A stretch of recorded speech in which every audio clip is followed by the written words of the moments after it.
Personality is facing accusations of neglect and abuse as a dog breeder. Opposition popping up when Allie Holman and her husband asked the city of Dayton to change its rules so that they could legally operate their French bulldog breeding business. Fox 9's Corin Hoggard is in our newsroom. And so, Corin, you talked to her about the allegations that you're hearing from several of her customers. That's right, Kelsey. You may recognize the name Allie Holman at home. She was a fitness contributor at Fox 9 a decade ago. She's currently on other local TV stations.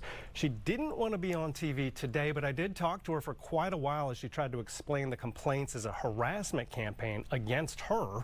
But they're more than just complaints. They're lawsuits and an active criminal investigation. She's in a coma. Disturbing videos and photos of sick and dying French bulldogs add up quickly when customers of Bold North Frenchies come together. I know personally of at least 12 or 13. Several of them reached out to the animal cruelty watchdog group Animal Folks earlier this year. The stories are not just, I didn't get what I paid for. They're stories about people who receive puppies in horrible conditions, very sick.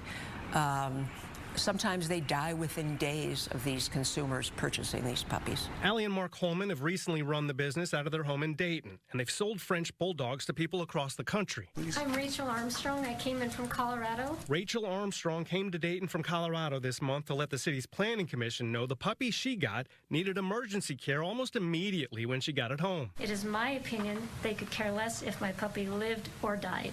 Armstrong is one of 3 people with active lawsuits against the Holmans in Minnesota. Allie Holman told me her business gets clean bills of health from inspectors, but she couldn't share those records Wednesday. She did share photos of some of the dog areas in her home and said she loves all the animals and treats them like babies. But video from a former neighbor in Brooklyn Park shows a lot tougher treatment. Her neighbor called it abuse. You're going to hear several accounts of neglect, abuse. Holman told me the long list of complaints against her business really emanates from one woman in Massachusetts, Jen D'Erico. She accused D'Erico of harassment and filed a defamation lawsuit against her in May.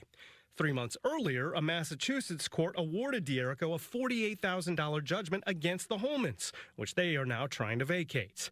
D'Erico also warned the Dayton Planning Commission not to legalize the Holmans breeding operation. I thank Allie for connecting all of us victims. And after the Planning Commission heard from 9 people with more in the wings, the Holmans backed off. Just noticed in an email from the applicant that they are withdrawing their applications. Thank you.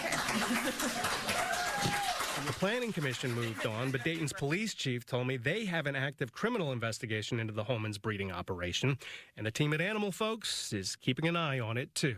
If she is involved in animal cruelty, she needs to be shut down. Allie also posted to Facebook since our conversations today. She mentioned fake pages bashing her and said she'll continue loving dogs and bringing joy to families.